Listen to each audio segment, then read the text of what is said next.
Hello students, आज हम सब देखने वाले हैं विद्युत धारा का नेक्स्ट टॉपिक सेल्स, बैटरी, विद्युत परिवर्त और परिपथ आरेख। तो इसमें सेल क्या होता है? तो सेल एक ऐसा युक्ति है, सेल एक युक्ति है जिससे क्या होता है, हम सबको उसमें रासायनिक अभिक्रिया होता है। रासायनिक अभिक्रिया के द्वारा दोनों इलेक्ट्रोडों के बीच विभवांतर बनाए रखती है। तो हम सब जानते हैं कि जो भी बैटरी होता है, बैटरी से हम सब यूज करते हैं, विभवांतर उत्पन्न करते हैं और उसी विभवांतर से इलेक्ट्रिक करंट यानी विद्युत धारा उत्पन्न करते हैं। तो सेल एक तरह की एक युक्ति है, एक यंत्र है जिसके द्वारा हम सब क्या करते हैं, उसके इलेक्ट्रोडों के बीच विभवांतर उत्पन्न करते हैं और उसका यूज करके हम सब टॉर्च जलाते हैं, रेडियो चलाते हैं। तो इस तरह से बहुत सारा काम किया जाता है। तो सेल क्या है? सेल एक युक्ति है जिसके द्वारा हम सब इलेक्ट्रिक करंट, विद्युत धारा उत्पन्न करते हैं और उसका यूज हम सब करते हैं। इसका आविष्कार सबसे पहले किन्होंने किया? इसका आविष्कार सबसे पहले, इसको एक और नाम है, इसका एक और नाम क्या है? वोल्टीय सेल। वोल्टीय सेल क्यों कहा गया? क्योंकि इसका आविष्कार इटली के एक वैज्ञानिक कौन किए थे? अलेसांद्रो बोल्टा ने किए थे, इसीलिए इसका नाम क्या कहा गया? वोल्टीय सेल कहा गया। अब जो सेल होता है इसका संकेत कुछ होता है। तो हम सब सेल देखे हैं। सेल में क्या होता है? एक धन ध्रुव और एक ऋण ध्रुव। जैसे ये है सेल, यहाँ पर एक ये धन ध्रुव होता है और ये ऋण ध्रुव, ये ऋण है और ये धन है। तो इस तरह से इसका संकेत बार बार जब भी हम डायग्राम बनाते हैं और एक खींचते हैं तो बार बार ऐसा बैटरी नहीं बनाया गया, सिंपल से हम बना देते हैं कि इसका संकेत जो होता है, ये एक बड़ा वाला हुआ तो ये धन ध्रुव को डिनोट करता है और इसमें एक छोटा वाला लेते हैं तो छोटा वाला ऋण ध्रुव को डिनोट करता है। ये प्लस होता है और ये माइनस होता है। तो इस तरह से सेल का एक सिंबल होता है, इसमें एक बड़ा रहता है, एक छोटा रहता है, एक बड़ा इलेक्ट्रोड और एक छोटा इलेक्ट्रोड। बड़ा इलेक्ट्रोड किसको डिनोट करेगा? प्लस वाले को, धन ध्रुव को, और छोटा वाला ऋण ध्रुव को डिनोट करता है। बैटरी किसको कहेंगे? जब हम बहुत सारे सेल को एक साथ कंबाइन कर दें, तो उसको हम क्या कहते हैं? बैटरी कहते हैं। कभी कभी हमें बहुत ज्यादा करंट की जरूरत पड़ता है, जैसे रेडियो देखे होंगे। रेडियो अब तो हालांकि बहुत कम चलता है, पहले चलता था कि एक बैटरी, उसमें एक सेल ढुका दिया जाए तो नहीं चलता था, उसमें 2 गो 3 गो, कम से कम 3 गो चाहिए था। तो उस तरह से क्यों 3 गो चाहिए था? क्योंकि उसमें हमको करंट की मान ज्यादा चाहिए था, विद्युत धारा ज्यादा चाहिए था। तो इस तरह से बैटरी बनाया जाता है 2 या 2 से अधिक सेलों को जोड़ करके। तो जब सेलों की समूहित व्यवस्था किया जाता है, सेल को कम से कम दो या दो से अधिक सेलों को समुचित व्यवस्था को भी हम क्या कह सकते हैं? बैटरी कह सकते हैं। तो सेलों की समूहित व्यवस्था को क्या कहते हैं? हम बैटरी कहते हैं। बैटरी में देखिए, यहाँ पर एक सेल था, अब 2 या 2 से अधिक होना चाहिए। ये एक हो गया, एक सेल, एक और बना दें तो ये 2 सेल, तो ये क्या बन गया? बैटरी। ये भी हो सकता है। तो कितना सेल का बैटरी है? 2 सेल का। 3 सेल का बैटरी बनाने के लिए 1 सेल, 2 सेल, ये 3 सेल, तो ये 3 सेल का बैटरी है। तो इस तरह से बैटरी बहुत सारे सेल रहता है, इस तरह से अलग अलग डायग्राम हो सकता है। अब विद्युत परिपथ किसको कहेंगे? तो ये एक ऐसा परिपथ है जिसके द्वारा विद्युत धारा प्रवाहित होती है। जैसे हमारे घर में आता है लाइन, तो उसमें क्या होता है? एक बल्ब लगा रहता है, पंखा वाला लगा रहता है, तो एक ही तार में सब जुटा हुआ रहता है, तो उसको हम क्या कहते हैं? विद्युत परिपथ कहते हैं। तो इसी तरह से जिस पथ से होकर विद्युत धारा प्रवाहित होगा उसी को हम क्या कहेंगे? विद्युत परिपथ कहते हैं। अब जब भी डायग्राम बनाना होगा तो ऐसा नहीं होता है कि हम बोर्ड पर पंखा बनाएंगे या फिर बल्ब बनाएंगे, ऐसा नहीं होता। उसका संकेत का हम सब यूज करते हैं। जब संकेत का यूज करके एक आरेख खींचते हैं तो उसी को हम क्या कहते हैं? परिपथ आरेख। किसी विद्युत परिपथ के विभिन्न अवयवों के उनके प्रतीकों द्वारा दर्शाने वाले आरेख को ही हम क्या कहते हैं? परिपथ आरेख कहते हैं। जैसे कि अब हमें दर्शाना है कि एक परिपथ आरेख खींचे जिसमें क्या हो? 2 सेल का बैटरी हो, 2 सेल का बैटरी हो, एक बल्ब हो, इसका परिपथ आरेख खींचना है, और एक स्विच हो, इसका परिपथ आरेख इस 2 सेल का बैटरी लेना है। तो ये 1 सेल हो गया, ये 2 सेल हो गया। फिर यहाँ पर क्या करना है, एक बल्ब लेना है, एक स्विच लेना है। तो यहाँ पर एक स्विच ले लेते हैं, इस तरह से ये स्विच होता है। और एक क्या लेना है, बल्ब। तो ये बल्ब का सिंबल होता है। तो इस तरह से ये सारा चीज हमको याद रखना होता है कि स्विच का सिंबल, ये क्लोज स्विच लेते हैं तब इसमें क्या होगा, ये लाइट देने लगेगा बल्ब। तो ये क्या हो गया, परिपथ आरेख हो गया। ये क्या है, परिपथ आरेख है। तो इस तरह से डिफरेंट इसमें बहुत सारा मटेरियल रहता है, जैसे कि और भी रहता है। स्विच तो हो ही गया, इसके अलावा फ्यूज रहता है, पंखा रहता है, और भी बहुत सारा मटेरियल रहता है। तो वो सब एमीटर, वोल्ट मीटर, ये सब का यूज किया जाता है परिपथ में। तब हम जाने कि सबका संकेत किस तरह से होता है, अलग अलग सबका संकेत होता है, ताकि हम सबको परिपथ आरेख खींचने में कोई भी दिक्कत न हो। तो नेक्स्ट देखते हैं क्या होता है आरेख।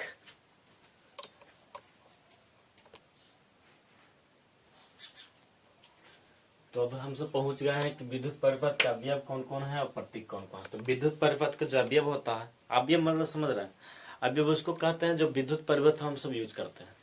तो विद्युत परिपथ में कौन कौन चीज लगाते हैं, सेल रहता है, बैटरी रहता है, चालक तार रहेगा, तार संधि रहता है, बिना संधि के तार रहता है, खुला स्विच, बंद स्विच, पलक होता है, खुला पलक कुंजी, एमीटर, वोल्टमीटर, प्रतिरोधक, फ्यूज।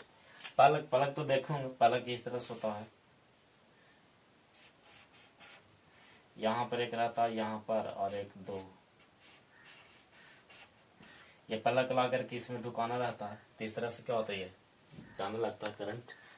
तीसरा इससे प्रत्योग अवयव है, विद्युत परिपथ के अवयव है। तो इसका संकेत क्या क्या होता है, प्रतीक कौन कौन सा होता है। तो जैसे कि एक सेल है, तो सेल का जो प्रतीक होगा, एक सेल का प्रतीक है तो एक बड़ा सा, एक छोटा सा, ये सेल हो गया। बैटरी का प्रतीक, दो या दो से अधिक सेल होना चाहिए, तो हम 2 सेल का बैटरी ले रहे हैं। चालक तार, ये चालक तार है। संधि तार, जैसे अब ये तार जा रहा है, यहाँ पर कोई आके मिल गया तो ये संधि तार होगी। बिना संधि के तार, तो बिना संधि के तार, जैसे चारपोलवा के नीचे अगर 4 पोलवा देखे होंगे, 4 पोल रहता है, 4 पोलवा के नीचे एगो तार जा रहा है और ऊपर एगो जा रहा है। 4 पोलवा वाला तार है, एक 4 पोलवा वाला तार है और एक नीचे जा रहा है। तो नीचे जा रहा है तो ऐसे करेंगे तो लग रहा है कि यहाँ संधि पर है, तो लेकिन ये थोड़ा सा इससे, जैसे ये ऊपर जा रहा है, एक नीचे जा रहा है, तो इसको कैसे दर्शाएं कि बिना संधि के। अगर ऐसे खींच दिए तो क्या होगा, ये लगेगा कि संधि का। तो इसको दर्शाने के लिए हम सब इस तरह से करते हैं, ये हो गया, और यहाँ से इस तरह से ये करते हैं। तो इसका मतलब है कि ये जो तार जा रहा है वो इससे जुड़ा हुआ नहीं है। और यहाँ पर ध्यान रखना, यहाँ पर एक बिंदु रहता है दिया हुआ। खुला स्विच, ये स्विच है, ये है, यहाँ पर खुला है मतलब ये ऊपर है, या फिर इसी को इस तरह से दर्शा सकते हैं, ये ओपन है यानी ऊपर की ओर है। बंद स्विच, ये स्विच हो गया, ये हो गया, यहाँ पर आकर के मिल जाता है, ये दोनों आकर मिल जाएगा तो क्या होगा, इस करंट पास करेगा, तो ये बंद स्विच है। या फिर इसको ऐसे कर देंगे तो इसका मतलब ये आकर के यहाँ पर मिला हुआ है, तो ये बंद स्विच हो गया। बंद फलक कुंजी, तो फलक कुंजी ये इस तरह से होता है। बंद है तो यहाँ पर एक बिंदु रहेगा, अगर बंद नहीं रहेगा तो बस ये इस तरह से रहेगा। एमीटर, एमीटर में होता है कि एमीटर ए से लिखा था, ये एमीटर हो गया। वोल्ट मीटर बी से। प्रतिरोधक, ये इस तरह से होता है, प्रतिरोधक का संकेत। फ्यूज, फ्यूज में इस तरह से रहेगा, और ये आकर के इस तरह से मिल जाता है। तो इस तरह संकेत याद रखना, संकेत अगर याद रहेगा प्रतीक, तो आराम से हम सब कोई भी परिपथ आरेख को खींच सकते हैं। जैसा कि क्वेश्चन लिया गया है कि एक परिपथ आरेख खींचिए जिसमें एक मीटर, एक वोल्ट मीटर, एक बल्ब, एक बंद स्विच तथा 3 सेल हो। जिसका कैसे खींचेंगे, 3 सेल का एक बैटरी हो, तो 3 सेल का एक बैटरी लेंगे हम, 1 सेल, 2 सेल, 3 सेल का बैटरी। इसमें क्या होना चाहिए, एक बल्ब होना चाहिए और एक बंद स्विच है। जो भी स्विच जोड़ते हैं हम प्लस वाला ध्रुव से जोड़ते हैं, यहाँ पर बंद स्विच ले लिए, और एक क्या लेना है, इसमें एक बल्ब लेना है। बल्ब, बल्ब छूट गया है तो बल्ब का सिंबल जो होता है ये होता है, ये बल्ब हो गया। यहाँ पर बल्ब ले लेते हैं। और इसमें क्या क्या है, एक एमीटर है, तो जो एमीटर होता है हमेशा श्रेणी क्रम में रहता है। श्रेणी क्रम मतलब ये जो तार है उसी में जुड़ा रहेगा। यहाँ पर एमीटर जोड़ते हैं। और वोल्टमीटर, तो वोल्टमीटर हमेशा समांतर क्रम में होता है, तो ये समांतर क्रम में हो गया। तो इस तरह से ये क्वेश्चन का परपता रेखा, ये एमीटर है, ये वोल्टमीटर, ये बल्ब, ये बंद स्विच, तो ये सब ध्यान रखना है। अगर एग्जाम में आ गया तो इस तरह से हम सब क्या करेंगे, खींच देंगे। अब नेक्स्ट टॉपिक पर आते हैं। तब हम सब नेक्स्ट टॉपिक पर देखने वाले हैं। नेक्स्ट टॉपिक जो है इसको हम देखने वाले हैं कि एमीटर और वोल्टमीटर में क्या अंतर है। तो सबसे पहला अंतर है कि जो एमीटर होता है इसका संकेत ए होता है, जबकि वोल्टमीटर का संकेत कुछ होता है, इसका संकेत भी होता है। अब एमीटर से हम सब क्या नापते हैं, तो एमीटर से विद्युत धारा का मान नापते हैं। यह एक ऐसा यंत्र है, वैसा यंत्र जिससे हम विद्युत धारा नापते हैं उसे एमीटर कहते हैं। और वैसा यंत्र जिससे हम वोल्टेज नापते हैं उसी को हम क्या कहेंगे, विभवांतर नापते हैं उसी को हम क्या कहेंगे, वोल्टमीटर कहते हैं। तो इससे विद्युत धारा का मान मापा जाता है, विद्युत धारा का मान मापते हैं। इससे क्या करेंगे हम सब, इससे विभवांतर का मान मापा जाता है, इससे विभवांतर का मान मापा जाता है।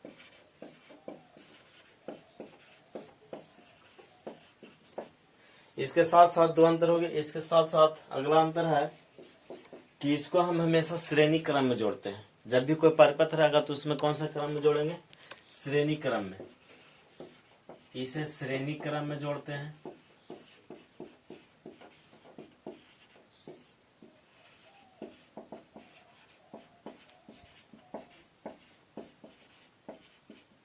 और इसको कौन सा क्रम में जोड़ा जाएगा, इसको हमेशा समांतर क्रम में जोड़ा जाएगा।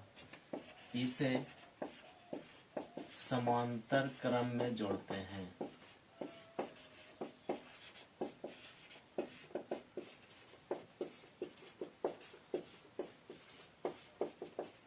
अब इसका जो रीडिंग होता है वो किसमें देता है, विद्युत धारा। हम सब जानते हैं कि विद्युत धारा को जैसे यूनिट होता है वो क्या होता है, एम्पियर होता है। तो इसका जो स्केल होता है वो एम्पियर में होता है और इसका स्केल किस में होगा, वोल्ट में होगा। इसका रीडिंग या इसका स्केल एम्पियर में होता है।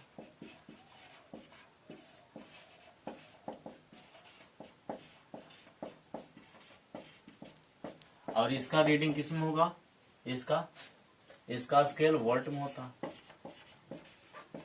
यानी वोल्ट मीटर का जो स्केल होता है वोल्ट में होता है।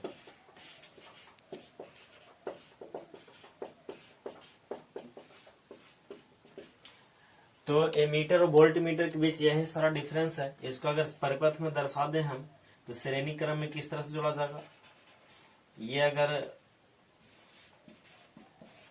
रेजिस्टेंस है इसको R से डिनोट करते हैं और ये बैटरी है तो इस तरह से ये जोड़ा जाएगा श्रेणी क्रम में। और इसको अगर जोड़ते हैं हम सब तो ये समानांतर क्रम में इस तरह से जोड़ा जाएगा, ये बैटरी से।